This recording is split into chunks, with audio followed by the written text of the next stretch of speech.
When my phone buzzed that night, I didn't think much of it. My girlfriend often texted me small updates or little notes before bed. But when I opened her message, my chest tightened. It read, "I'm staying at my ex's tonight. Deal with it." For a moment, I thought it had to be some sort of twisted joke. But as I stared at the words, I realized she was dead serious. I didn't reply with the anger she was probably expecting. Instead, I wrote back just 2 letters. Okay. Then I set the phone down and let out a long breath. I wasn't going to waste energy begging someone to respect our relationship. If she wanted to throw it away so casually, I would help her make the exit faster. As I sat in the silence of my apartment, memories of our 2 years together flashed through my mind. The nights we stayed up talking about our future, the promises she made that I believed in, the way she swore I was the only one she wanted. All of that crumbled the second she chose to sleep at her ex's house and tell me to simply deal with it. I walked to the closet where most of her clothes still hung. With calm, steady movements, I began pulling them off the hangers and folding them into the suitcase she left under the bed. Each piece of clothing felt like another lie I had believed. Her favorite sweater, the dress she wore on our anniversary, even the scarf I bought her last winter. Everything went into that suitcase without hesitation. Once her clothes were packed, I moved on to her bathroom items. Makeup, perfume, hairbrush, all neatly placed into a box. I wasn't going to destroy her belongings or toss them in the street.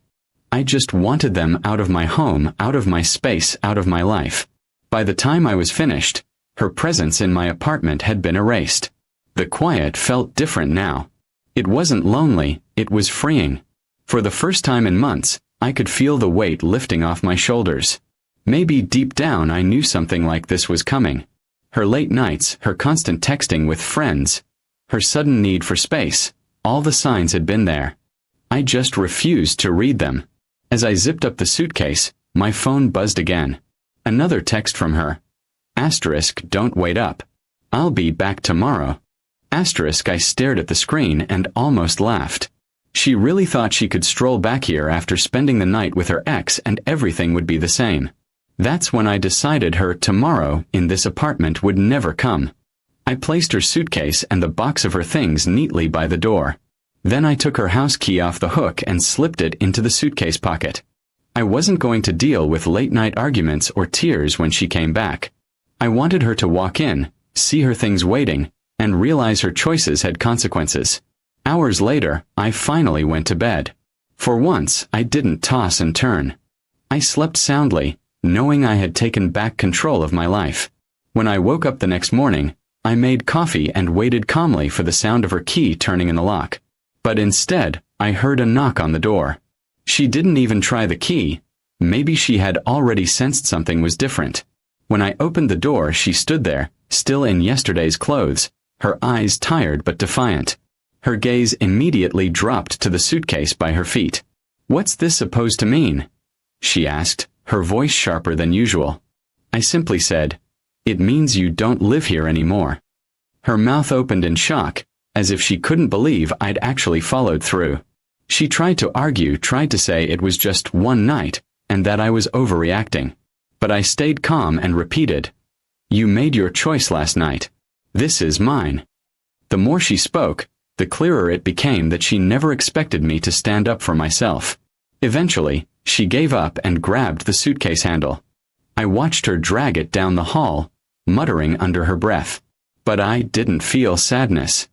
I felt relief. For the first time in a long while, I wasn't trapped in her games.